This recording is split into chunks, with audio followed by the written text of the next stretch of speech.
why can't science prove God? Oh, he said or disprove. Oh, right.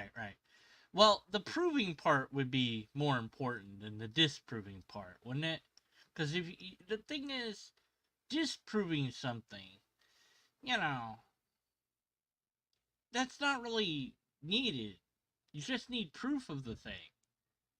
Otherwise, why should you believe it? If you don't have proof of it, you shouldn't believe it.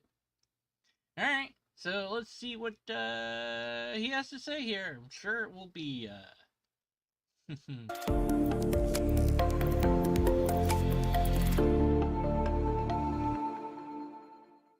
How can an apologist who wants to argue for God's existence make the claim that science cannot, even in principle, prove God exists? Well, It's a good question. Why? How can an apologist do that? Well, by asserting something that you can't prove without any means at all. It's called a bald assertion. Just saying something as if it's true without any argument to support it. That's how. Just assert it. Just say it. There you go. That's how you can do it. that is the claim I'm making today, that science cannot prove on its own that God does or does not exist. So I've been studying apologetics and philosophy for about 20 years and teaching it and learning about it. And how long have you been studying science? Because you're saying that science cannot do X. So surely you have some expertise in science, right? And my thought on this has evolved Right? No? over the years. Okay. I've studied a lot of arguments for God's existence, both from philosophical areas and supposedly scientific ones. And supposedly scientific ones? Are there arguments for God from supposedly scientific ones? What do you mean by supposedly scientific ones? Where are the supposedly scientific ones? Oh, you're just going to say that. Okay. I've come to believe in the last few years that ultimately science cannot prove that God exists. How do you know that? How do you know that? What do I mean by that? Okay. No. How do you know Well, what that? is science? First of all, science He's gonna get historically has been the idea that a subject is able to demonstrate conclusions or prove things in a systematic way. And so fields like philosophy and theology were traditionally considered sciences. Nowadays, when we hear the word science, what really is meant are the positive sciences or the natural sciences, like biology, chemistry, physics, and those kind of things. Don't leave out all the other things that science covers, like psychology and, well, logic as well. Isn't logic a subset of science? I guess philosophers would rather logic be a subset of philosophy and science to be a subset of philosophy, but, can you do philosophy if you don't have science? I don't know. Whatever. Regardless, they're all things. But the thing is, with science, you get results. You get proven results using the methodology. And in logic, you can get a result as well. But see, logic has a limit. The limit is you need to check in with reality to see if the premises are true or not. That's why an argument by itself isn't evidence. The premises refer to things that are in reality, hopefully, that would be the evidence that that premise is true or false. And so that's the evidence. Yeah, the evidence is the evidence. Anyways, so your version of what science is pretty darn narrow.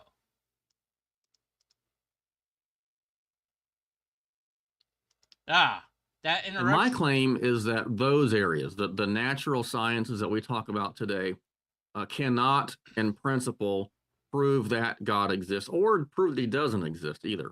How can I say that? What is natural? Natural science studies what? It studies nature. It studies the physical world around us. In 2019, I debated atheist Michael Shermer on the topic of God's existence and the problem of evil. And we had a little bit of back and forth also in his magazine called Skeptic. And I suggest checking it out. If you want to look at some interesting topics, he does have some in here. And this was a fun debate that I was able to have with him. Now, Richard Carrier, who is a well-known atheist as well, wrote a blog article against my article in this magazine. I'll leave a link to that in the description, as well as a blog article response from my blog about what Richard said. And my main contention in that skeptic article is that natural science does not and cannot prove God exists, because natural science studies nature. Now, if God is a supernatural being. Okay, so we hear this a lot. What is it to be supernatural? What do you mean by that? This is a label that we've created. We create all the labels, fair enough, but there's no substance here. Essentially, you could replace the word supernatural with magic and be saying the same things about it. What isn't natural? Magic. What isn't natural? Supernatural. What can't be proven or disproven by science? Magic. Same thing, right? So, how do you know that the supernatural is even an actual category rather than a category that we've simply invented whole cloth? If we've invented this specialized category that we say cannot be investigated by the methods that we have, how do we know about that category?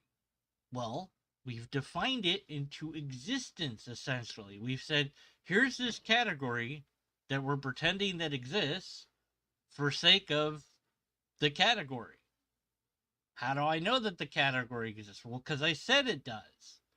But where's the proof of it? Well, I can't show you proof of the category. Okay, well then how do you know what it is? Well, because I said what it is, and you're just in this endless circle. So, until you can demonstrate that the thing you're talking about is even an actual thing, then what is it you're actually talking about? And so, you leave behind the methodology of science, and I dare say logic as well, in order to wade into philosophical mumbling and rumblings and jumblings, mussing upon, oh, well, if cat is microwave and if I put it in, is this wrong or right? And it turns inside out. And what is inside out? And what does it mean to be cat? And, and whatever. And, hey, look, fair enough, philosophy is interesting. I don't know that you can learn anything new or discover anything new in the sense that you can with science. It's philosophy is done in the armchair, science is done in the field, so to speak. It's much harder to do science than it is to think about stuff, which is all philosophy is. Like, I'm gonna think about stuff. Well, books behind them. It's like, look at all those books. Let's think about and imagine all the words that are in those books, right? That's a lot of words, Yeah. And so I'm sure that one of those words is lobster. I mean, lobster's got to be in one of those books. Now, I don't know that that's the case, but I'm imagining, and at least the word lobster is an actual word, so I could say, well, lobster's in one of those books. The word lobster actually is in one of those books, and I've made a claim. And I say, well, listen, you're not allowed to check your books to see if that word is in there. Why not? Well, because I said you're not allowed to. Well, then how do you know that it's there? That's a problem, isn't it? Because you made an assertion without any way to demonstrate that the assertion is true. And that's the problem with supernatural is you've defined it into something that cannot be demonstrated. That's a bug, not a feature. Then it just goes to reason that a discipline like physics or biology that study the natural world in the physical sense could not demonstrate something that exists immaterially. Interestingly, Michael Shermer agreed with me in our debate that hypothetically, if God exists, the natural science cannot prove him or demonstrate that he exists. I'm not sure that he agreed on that. He might have agreed that if you're correct about it being immaterial, then current science can't do that. But that doesn't mean that we wouldn't come up with a way to study the immaterial. How would you know that tomorrow somebody will invent a machine that will be able to investigate the immaterial world? Perhaps it's simply another dimension that we don't yet have the technology to access. But somebody is working even now on a machine that will open up that passageway, a wormhole, an Einstein-Rosenberg bridge, and be able to peer into this other dimension that we might have thought was the supernatural before. But it's like, oh, here it is. Here's that realm. Look at here's all these things that we can now know about it because we could actually now study it. So to make the assertion that it will never do a thing is to claim to know all future events, but you cannot know that. Well, but it's natural sciences. Well, okay, right now it is because that's all we've got to work with. But again, if somebody figures out how to tap into something more, if there's anything more to tap into, then they do it. And then it becomes supernatural science. And then what? Well, you don't know that that cannot happen. You're simply saying, well, of course it can't happen because it's natural and it can't study the supernatural. Okay, well, then you're a natural being. I'm a natural being. So how can we know the supernatural? Unless, well, you want to extra claim that we have a supernatural component to us. Okay, well, you would need to demonstrate that somehow. Oh, but you can't because you're limited to the natural things that you have. But if you lack a way to demonstrate it, why believe it? But what can science tell us about the natural world? Well, it can tell us how it works. It can tell us how biology works. It can tell us about the physical nature and structure of the universe and how different things work together, different systems, and all that kind of stuff. It can even tell us that there is some kind of design if you want to bring in the notion of design, which No, it can't. What are you talking about? The design arguments are all fail and are essentially pseudoscience. If you're referring to any sort of design regarding any creature that's alive today or the universe itself, all those arguments are pseudoscience. They are not. They don't make any predictions. They have no models. They're not explanatory in scope or power. They have failed repeatedly. So unless you have that, would be something that you could actually say, okay, if this is designed, what are the hallmarks of design? What is it that we're looking for?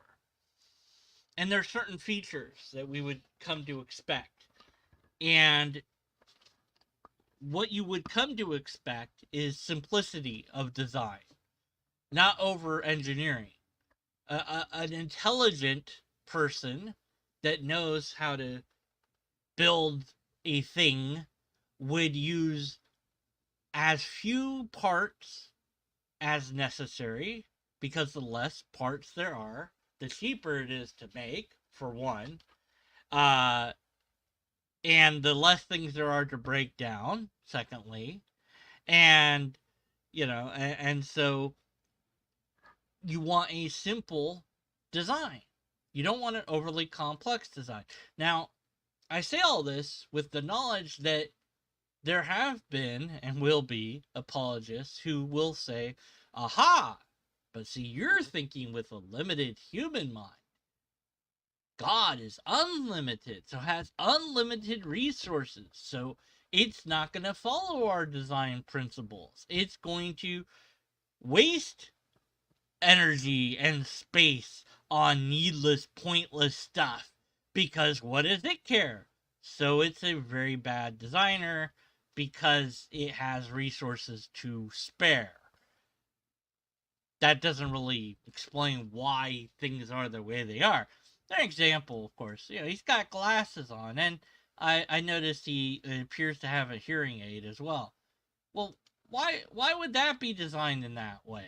Why would God make it that you have to have glasses and enhance your hearing with things that have come from the realm of science, by the way? We have computers here. That's probably how you're watching this video. You can swap out a component of your computer relatively simply. Sometimes, well, they got USB cords. I don't even have to turn off the power to unplug those. But for everything else, you probably want to have it off, if not unplugged. And you go in there and you pull out a board and you put in a different board, and yeah, that's simple.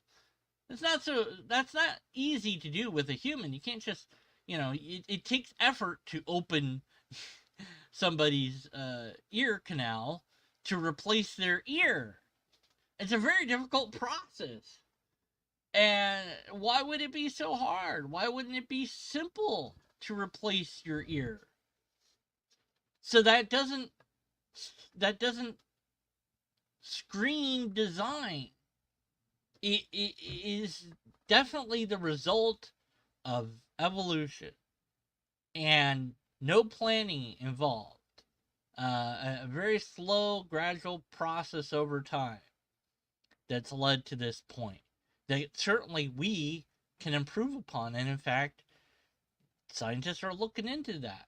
They're looking how to improve DNA. CRISPR technologies, for example, we could hypothetically make it so the DNA copies itself perfectly, and we don't age anymore, and we would not get sick as much. That would be pretty good. Why didn't God design it that way in the first place? Why leave it to us to figure out how to fix it?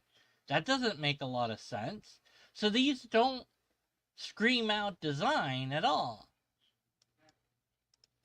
Some may even say is a more of a philosophical area as well. And if you want to grant the validity of the intelligent design arguments, then we can agree, per those arguments, that there is a designer to the universe and to biological life. No, I don't agree with the idea of the intelligent design arguments because, as I said, they are pseudoscience, and I consider them rubbish philosophy and absolutely terrible logic because, at best, you would have an unintelligent designer, a dumb designer. Somebody that's like, I don't know, let's see what happens. Maybe they just wound up the clock of the universe and set it down and watch it go. That doesn't take a lot to do that because you have a very mechanistic universe that doesn't appear to need anything to keep it going. It's all mechanical, and so are all living creatures. Very mechanical in nature. And you say, oh, well, that's mechanical. That's design. No, because when we look at mechanics that we have, machines that we have, again, simplicity, not complexity. We first had computers that were superly huge, and as the technology progressed, they got smaller, lighter, cheaper, easier to fix, and that is not what we see happening with any creature on the planet. That it lives long. Well, we do live longer, but we do that because of science. So the idea that we would even agree tentatively with design arguments shows that you're way off kilter. If you want to just grant that, Now, even though that I think as well is going to import some philosophical notions. yeah, but then why would we grant it at all, ever? Because it has the appearance of design, maybe, but that doesn't mean it's design. So there's zero reason to grant it at all. That we don't necessarily get from physical science. But if we grant that argument from intelligent design just works and is really more of a scientific argument, then we'll. Well, we can't grant that because it's not a scientific argument at all. And every time anyone has attempted to do intelligent design, it's been tossed out. You've lost that case in court. Why? Because it's not a science, it's a pseudoscience. It replaces the word God with intelligent design. That's all you're arguing for. You're saying God did it. That's all. And so, no, it's not a science and never will be. Get that the universe as a design structure can give us the notion that there's some kind of a designer to it. Yeah, if you assume that there's a designer, oh my goodness, there must be a designer. Gee, wow, this guy's a doctor? Oh, I guess he is in philosophy or whatever. Woohoo. Even though I'm going to hold that in the strict sense, even that is making a philosophical move. Yeah, well. What can science not tell us about God? Well, it cannot tell us about any kind of supernatural cause because, again, natural science studies nature. And if God exists as a supernatural being, then by definition, natural science cannot tell us about anything outside of its own domain, namely nature. Right, and so if you had a supernatural science, then you could do it. But you've defined God in such a way that we cannot access whether or not that's even a thing in the first place. That's a bug, not a feature. So, again, magic. Alright, magic's beyond the natural realm. Okay. Does that have any meaning or coherence to it? What sort of possible argument, philosophical or otherwise, could you possibly hope to provide that oh yeah, but magic, I mean, it looks like it's been done by magic. Yeah, it's so magical. Yeah. Let's just assume it's all magic. It's magically made. That means there's a magicer, a magician, a great magician. No, it's just magic, actually. It doesn't need a magician, because it's just magic. That's all. Now, Richard Carrier, the atheist I mentioned a while ago, argues that if God exists, then science should be able to discover him and study him because science can study everything. But I don't see how that's possible.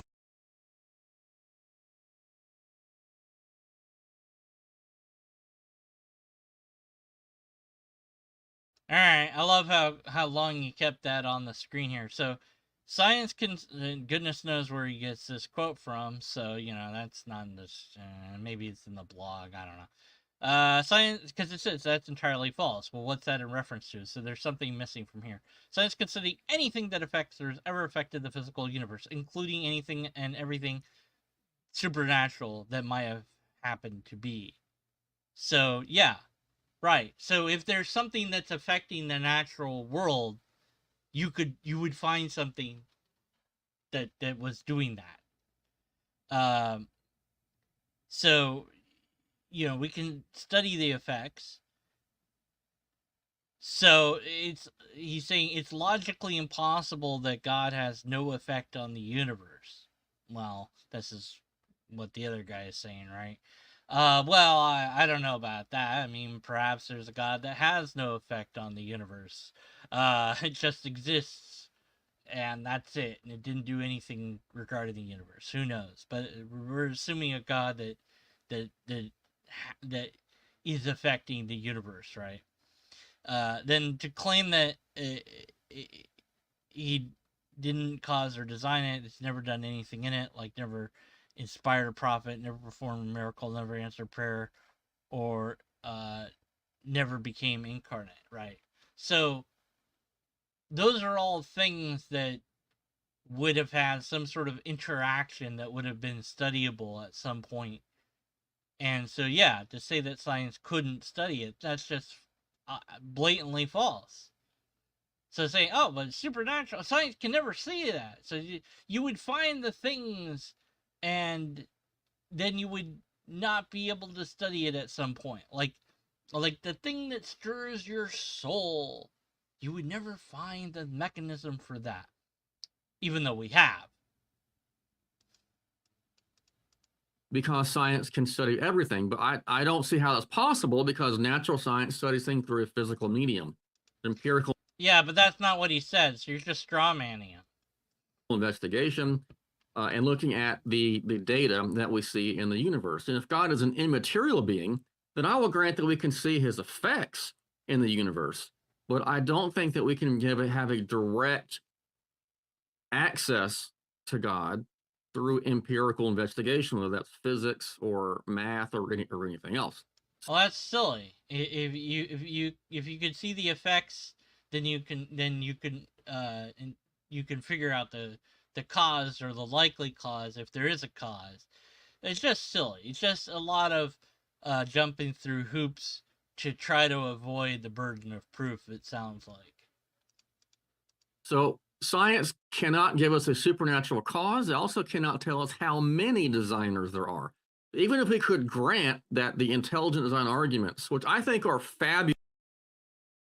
Yeah, what Nerdy says. Yeah, he's already defined his God as being the most meaningless, insignificant thing. Has no impact on anything ever at any point. Yeah, well done there, guy. Oh, he really likes intelligent design arguments, which shows that he knows nothing about science. So, remember I said, yeah, well, how many years have you done science? 0 is the answer. Okay. Fabulous arguments, by the way. Oh, they're I think the fabulous. intelligent design arguments are very, very powerful. And I don't care what you think. I care what you can demonstrate. And the fact that you are wearing glasses and have a hearing aid denies intelligent design completely and utterly. and I think they're very persuasive in showing that there is at least one intelligent designer. I mean, the more we know about Wrong. biology and the more we know about cosmology and those kinds of areas, the more that we learn and realize just how amazing the design of the universe is. In fact, If you're going to keep asserting design and looking for design everywhere, then of course you're going to come to the conclusion that it was designed.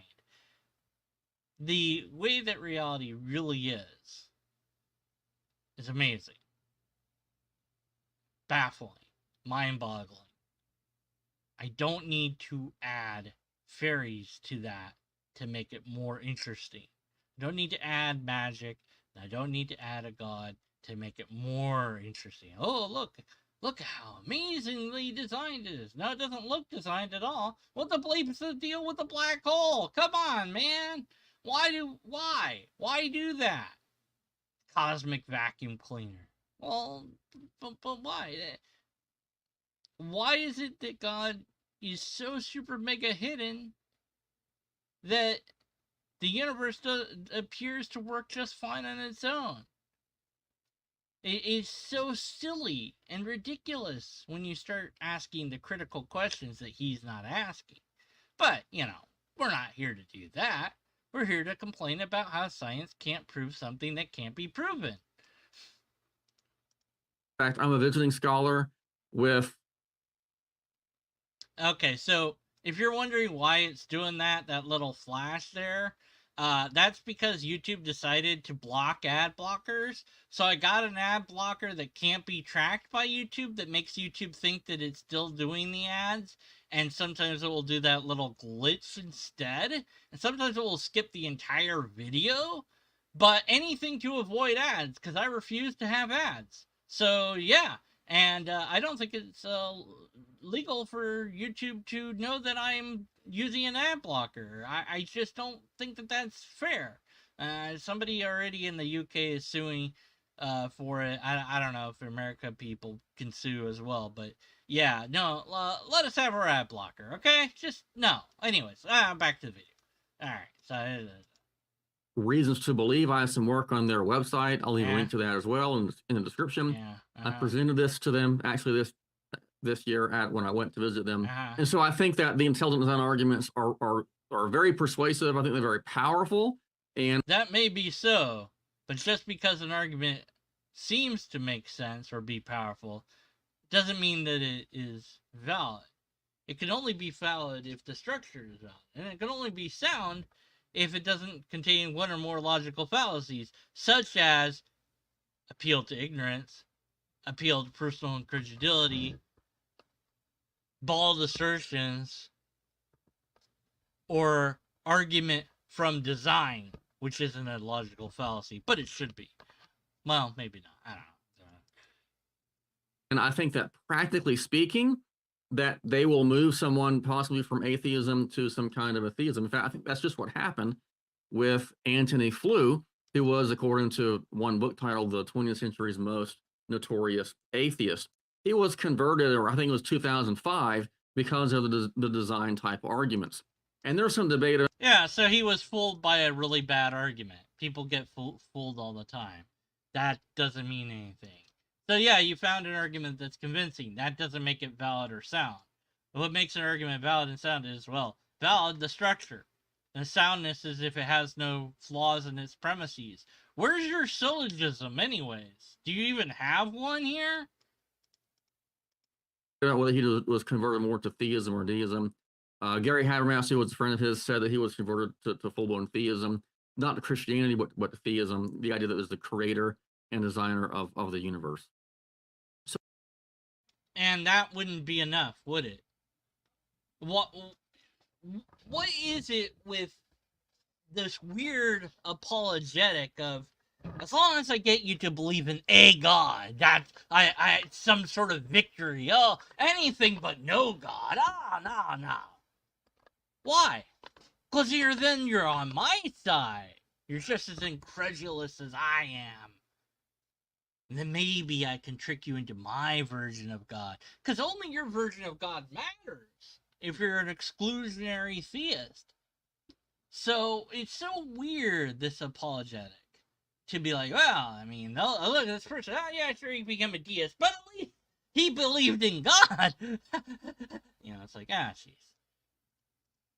So I don't misunderstand. I do think that the intelligence and arguments from biology and cosmology, whether we're looking through a microscope and looking at the smallest aspects of biological life, or the cosmological structures and constants that are required to help life exist, they're very powerful. I like the arguments. I like this argument. That's nice. And that doesn't make it valid and sound. You liking something is irrelevant. In fact, I would dare say the fact that you like it should make you mega ultra skeptical of it and be like, send high alert signals, red flag.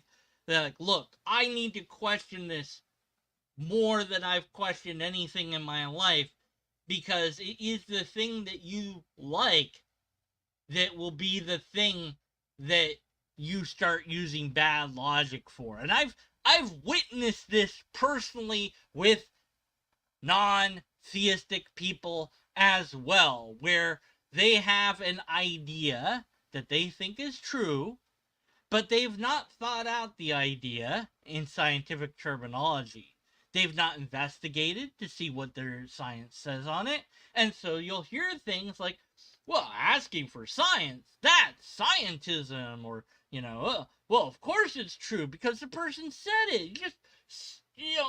Why would they lie? Well, of course, why would they live this way? Why would they, and they'll make all these emotional arguments, foregoing logic, foregoing science, and sounding very much like a creationist might sound, because they like the idea that they have, and they value that idea, and perhaps they know people that would be hurt if that idea was investigated more thoroughly, or they worry that might hurt people to investigate the idea more thoroughly. And so we've put feelings above imperial investigation. which we shouldn't do. Uh, YouTuber Kazumi, who I love to listen to, and in general, he's a good guy, said, you know what? We gotta be honest here. There's never been any proof that homosexuality is something you're born with in science. We just say this as if it's true. And I don't know if he's right. Maybe there has been something that I'm not aware of or he's not aware of. But I think back to the arguments that I've heard about homosexuality and go, you know what? I don't recall a single scientific argument ever put forward. Now, it seems to be that certain animals act in a homosexual way, but does that mean you're born that way? Could it be something environmental or I don't know, maybe. But whatever investigations that were going on in the matter seem to have just stopped or been given up on because it might hurt these people we don't want to hurt. Well, hey, look, I don't want to hurt people. I don't want to restrict rights. But shouldn't we know what's causing this? If there is a cause, maybe it's genetic, maybe it's food or diet, or there's something. If you're born that way, then there's something in the brain that we can find. Why assume that that's the case rather than investigate to find out that that's the case? I don't know. It's an open question. So I think that sometimes we humans, because we have caring natures, we are willing to set aside our investigation into a matter that we worry might harm people in some way, shape, or form. And there are political movements that exist now, even as I speak, that are saying nonsense like math is racist. Oh, yeah. No, math isn't racist. What the bleep are you talking about? Math is math. I say, well, because mostly white people figured out math, and so where's all the representation of the non-white people? Well, didn't Arabs, they invented freaking algebra. That's what they did. That the word algebra comes from them. They weren't freaking white. So algebra can't be racist, you know, as if racist means who invented it now. But, you know, they want to invent the thing from scratch themselves so that they can feel like they're not being quote colonized by the knowledge gained from white people because they've been so abused by white people throughout their history that they want to free themselves. There's very emotional arguments underlying these things, but there's no logical, coherent arguments that underline these things. There's certainly no science to it. There's just emotional arguments. And so somebody that really believes, well, you don't get it, Huberman. You didn't look at this or that. Whatever. By the way, if you have something that you think proves that math is racist, send it my way. I'll analyze it for logical fallacies. The point is, when we feel something, we can and we will set aside critical thinking. We will set aside logic. We will set aside everything because we want it to be true. And then we will defend it angrily, bitterly, with words or actions or both. Because how dare you question it? But I say, you better question it. Question all that you hold dear. That is the number one thing we all must do. All, including myself, obviously, as I all.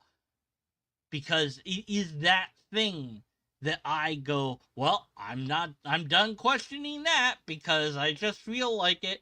That's the thing that's going to get me. That's the thing that's going to become my faith.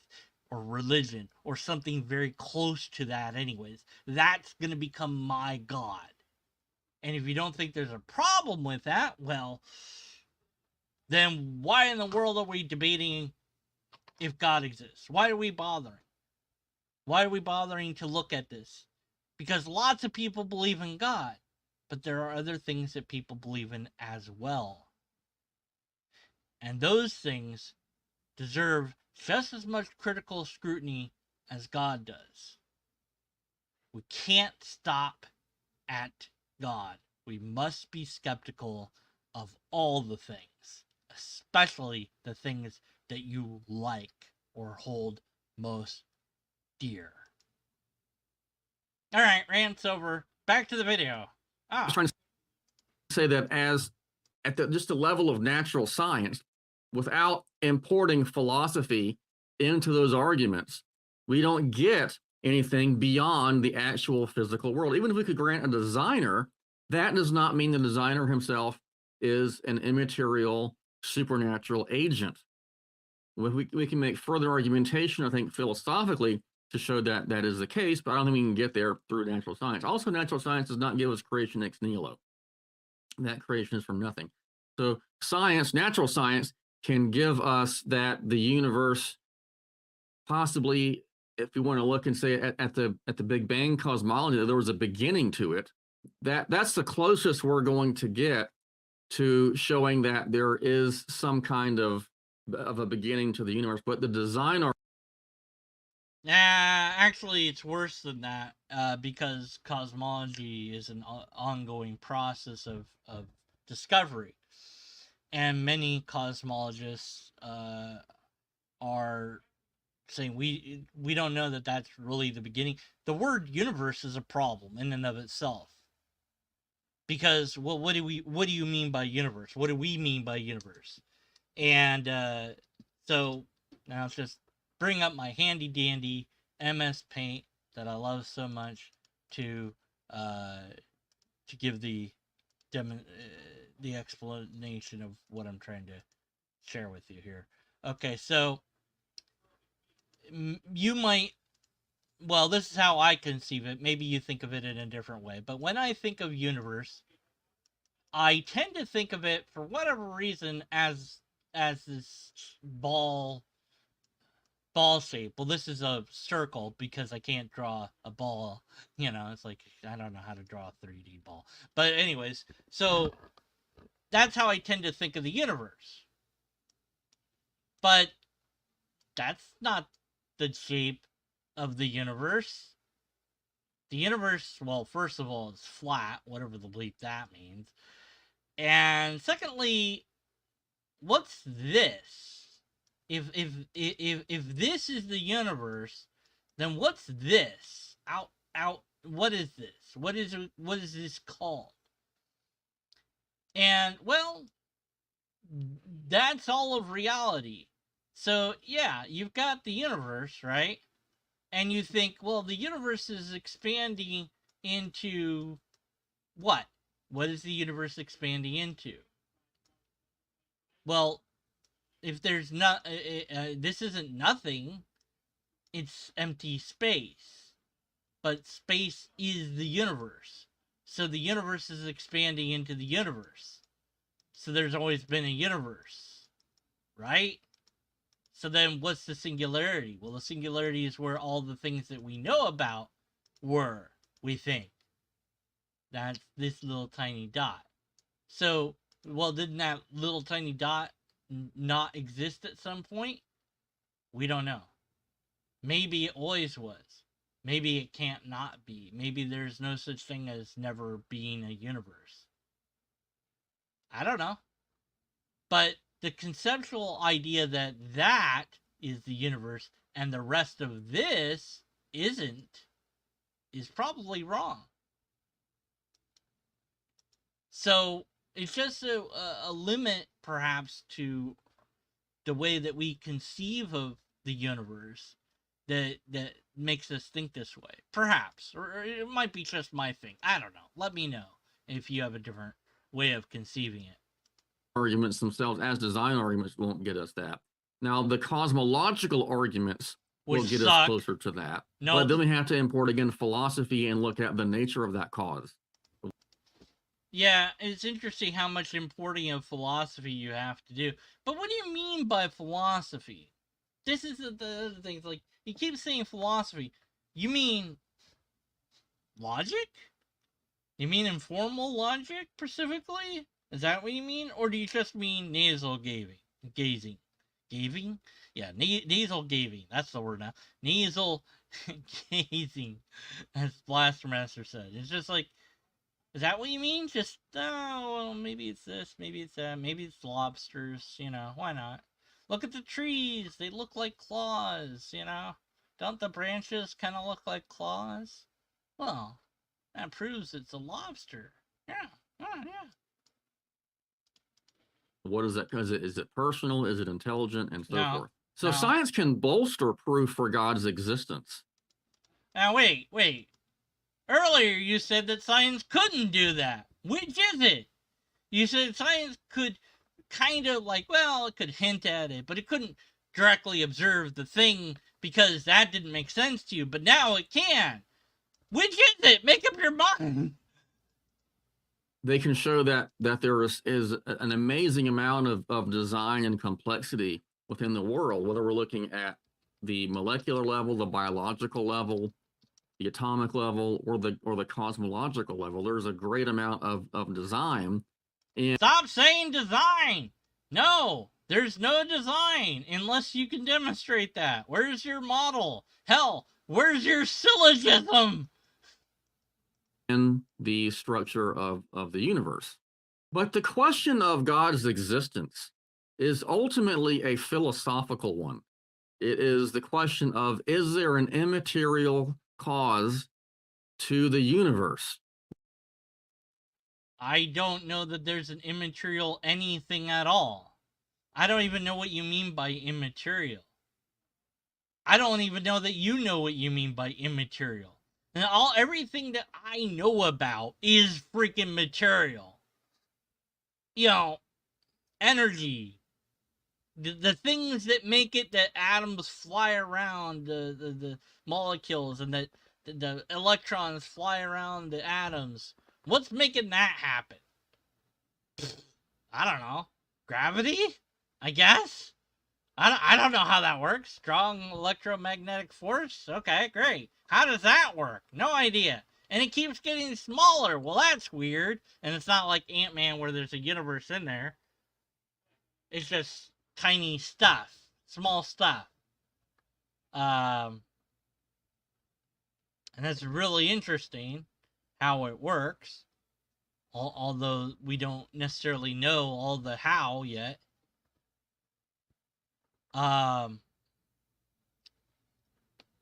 Why wouldn't it just be made by God? On your ships, again, referencing computers, a lot of those ships have labels on them. Your computer might say Intel inside. Why doesn't your molecule say Christ inside, or God and God made it, or something obvious, unmistakable? Of course, it would have to be in every language, but anyways, there. That is not a question for natural science, because again, natural science studies nature. And unless you want to identify God with nature, which would be some kind of pantheism, possibly no, you could have a it wouldn't have to be pantheism to have a natural God. What are you off in the weeds about? The fuck are you talking about, even theologically speaking? You could have a naturalistic God that is a singular God. The fuck are you talking about? Pantheism, where you have God in nature, in a sense, and not identical with it like you would with pantheism. If theism is true, that God is separate. If theism is true, I'm sorry, I'm making fun of him now. I've run out of things to say. From the universe and not part of nature, then science on its own, without philosophy, is not going to be able to supersede the level of its own areas of study to get us to a supernatural, that is a cause that is above nature. The fuck are you talking about? Above nature. So we need philosophy to do that. If that's the question for philosophers. Now you might be asking, isn't that a theological question? And this is where theology and philosophy sort of intersect here. Well, you know what theology is? And of course, theology, study of God, right? And when I say you're doing bad theology, well, yeah, well, hell, theology is whatever the hell you say it is, really. Because God's whatever you say it is. That's why the lobsters is a thing. That's my answer to all this God stuff. Is like, look, you can make a concept of God. So can I. We can all do that. It's not hard to do that. What's hard to do is show that it's an actual thing. Anyways, all right, we're almost done here. When we look at the nature of what's called natural revelation that Paul talks about in Romans 1, that we can know about God's divine nature and eternal power through what has been made, that is technically the study of theology. But trying to arrive at the existence of that being really is starting with the physical aspect of the universe and then arriving at or working backwards to the cause, starting with the effect and working back to the cause. That's going to be a philosophical move. Well, the idea of cause and effect is a scientific thing, and actually, again, we don't know that it applies to everything because we don't know everything. What you're maybe trying to refer to is inductive or deductive argumentation, but you haven't offered us a single damn argument. You're just saying philosophy, as if that's like a thing with a system. The only system I know of in philosophy is logic, which you haven't mentioned. Red flag. Again, guys, girls, and robots out there, this guy's got a PhD in philosophy. Yeah. And the fancy term is a demonstratio quia argument, where you're starting with the effect and reasoning backwards to the cause. That is philosophical in nature. And ultimately, all right, well, let's see. Everything that I know about is natural. So if I reason back using that reasoning, then the cause of the universe, if there is one, would have to be natural. All right. No God needed. Or if there is a God, it's also natural, which means it's not your God, and we could find it using science. Whoops! You're wrong! Thanks for playing! Oh wait, we're not done yet. It is similar to natural theology, and so we can put this under natural theology as well, about studying God through nature and seeing if he exists. That will be theology because it's studying God. There's a little bit of a distinction between natural theology. No. Here's what theology is. It's studying the religious textbooks and saying that's what they think God is. There you go. Now, I had this idea.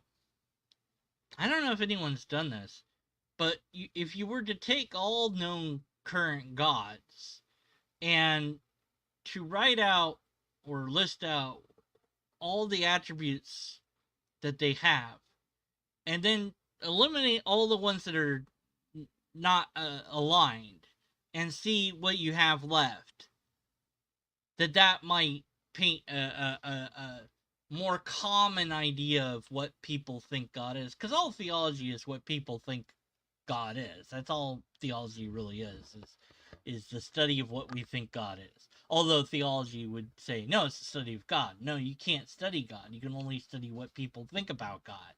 Because you don't have a God to study, because the God apparently isn't a thing that you can study. Theology and metaphysics. I'm not going to get into that too much here. My point is that science is great, gives us really strong arguments for design, but they're limited in that they can't. Science doesn't give an argument for design, you nitwit. Give us one designer. They can't give us creation ex nihilo. They can't give us anything beyond the universe. And maybe because there isn't any of those things. Maybe if the only thing you can do is use a non-system like philosophy without appealing to logic at all, which at least has a system to it, then maybe you don't have an argument. And maybe all you have is faith, a belief, and an idea that you haven't shown to be true. But you really, really like it, and that's good enough for you. But it's not good enough for me. is a question for philosophy. So we need to study philosophy, as C.S. Lewis said, because we need to make sure that we're not. Oh, well, C.S. Lewis did to study philosophy. Well, now I've got to get on that. I don't care. I'm not gonna do it. I don't care. Don't care. Don't care. The only philosophy that I care about is informal logic. Oh, but deconverted man, if you don't study this high-end level of philosophy, you won't understand this thing. Yeah, and yeah, you're right. I won't. And if somebody's presenting some high-end level philosophy mumbo jumbo, and I don't understand it, that's their problem. That they didn't break it down in a way that other people could understand it. And maybe it's not worth understanding. Because what the bleep does it have to do with anything at all if it requires so much word salad to make sense of? Of course, I have read scientific papers that I couldn't understand, but at least I'm more interested in learning about that. But I guess you could say, well, but you need to know the high-end philosophy if you want to argue at certain levels. It's a fair point. But I don't necessarily want to argue at those levels. But then again, okay, I'm off in the weeds. I'm off in the weeds. Get back on topic. Doing bad philosophy on accident. Well, that's you, buddy. You're doing bad philosophy deliberately. Good philosophy needs to exist because bad philosophy needs to be answered. Well, how do you tell the difference between a good and bad philosophy? So there's a lot of Christians who have an aversion to philosophy. They say that philosophy is pagan. There are a lot of Christians that have an aversion of philosophy. Really? How do you know that? Hey, hello. How do you know that? How do you know? How do you know that? How do you know how many? Hello. No. Okay. That applying reason to God, saying that we can show God exists through reason, is some kind of a pagan notion. God gave us the powers of rationality. That's what makes us different from all the other animals. Why not use that rationality to, as Paul says in Romans 1, know him through creation? Well, I don't care what Paul said, or supposedly said, at all. And if I look at the physical world that I occupy, there's only so much I can understand of it. So I have to rely upon the methodology of science and those that came before me and stand on the shoulders of giants. And when I look at the world using the methodology of science, this tool that we've refined over time, I see a world and a universe that doesn't need anything else other than itself to explain itself. If that's what God is, then I don't need the word God, because God would then be reality. And I don't know that we know the true sum nature of reality yet. What is the true nature of reality? I don't know that we got there yet. But maybe one day we will. But it won't be your God. That's for damn sure. Because we can never get to your God. Because you've defined your God in such a way that you can never prove it, and that's all that matters. The disproving part doesn't matter. Because only the proving part matters. If you don't have proof, you shouldn't believe it at all. And we can't just say that as pagan, because everyone has the ability to reason, pagans and non-pagans. Well, and the ability to reason to God isn't something that just the pagans did. Theists and Christians have done that too. Well, I don't know that you've used reason as much as you've used psychological tricks to jump through hoops, bending over backwards to argue for your ideas rather than present them.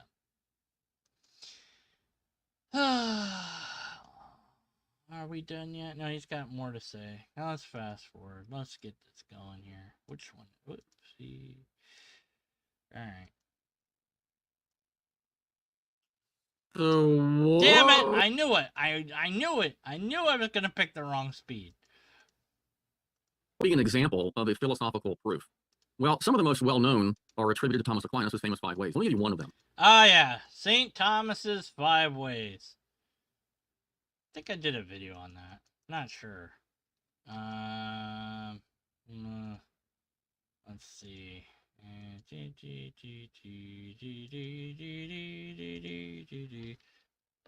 5 ways. Oh, I did the unmoved mover. The graduation of being, logical analysis. That's it. I guess I didn't do them all. One of these days I'll have to do them all. But not today. Tomorrow's not looking that good either. But I'll get to it, maybe, eventually. I don't know. Anyways, alright. This is a version of the cosmological argument, so-called because it's based on the cosmos, the world around us. Again, Paul in Romans 1 says we can look right through the cosmos to the world around us. And Aquinas in the second way for God's existence, the basic gist of the argument goes like this. You can't have one thing causing itself, or one thing causing something else going backwards to infinity. In other words, something... Yeah, he asserts that without any proof. So, hold on. Let me get back to normal-ish. Cannot be the efficient cause of itself, or the cause by which it exists, or the reason that it exists in and of itself, because it would have to exist prior to causing its own existence, which is a contradiction. It can't exist in order to bring about its existence. It would have already existed. So, and with that explanation, God can no longer think at all. Congratulations, St. Augustus. Your God can't think. It cannot produce thoughts.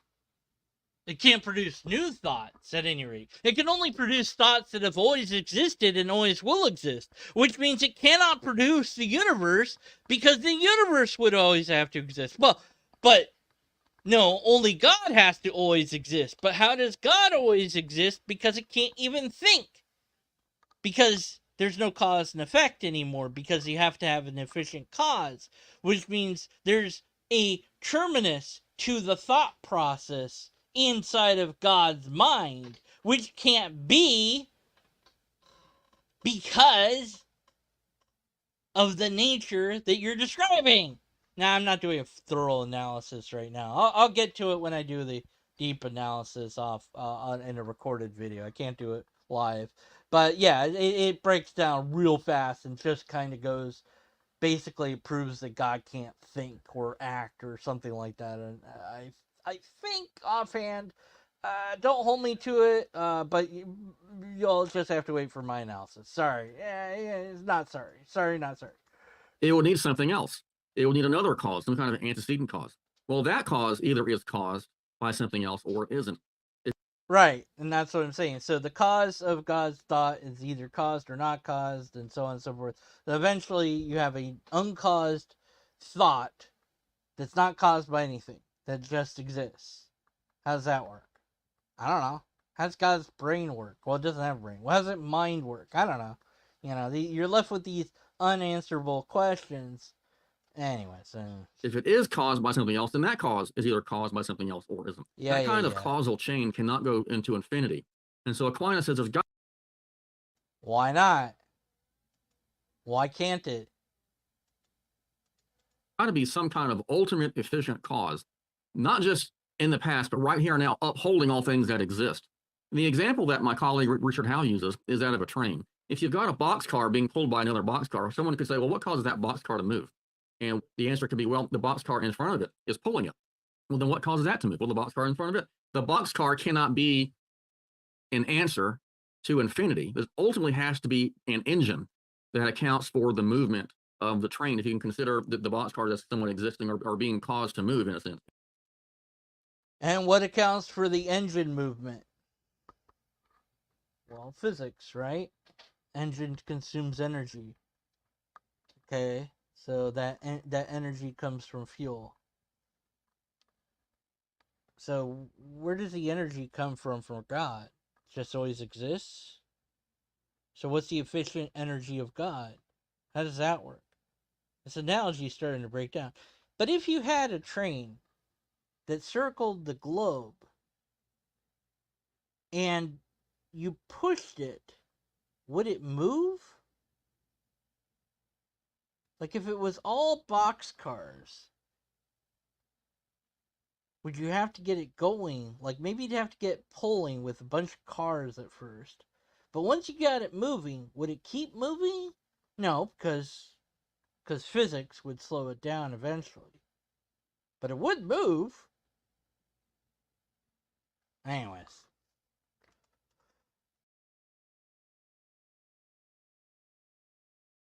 In a sense. Ultimately, there's got to be an efficient cause of all things that exist. So now we're at the level of existence, which transcends scientific study. Science studies physical beings that exist, which like physics, or physical living beings like biology. But philosophy studies existence as such, not simply in the biology box, not just in the physics box, but any kind of existence. That would include the immaterial human soul, angels, God, things like that, which is why philosophy is of a broader category than science.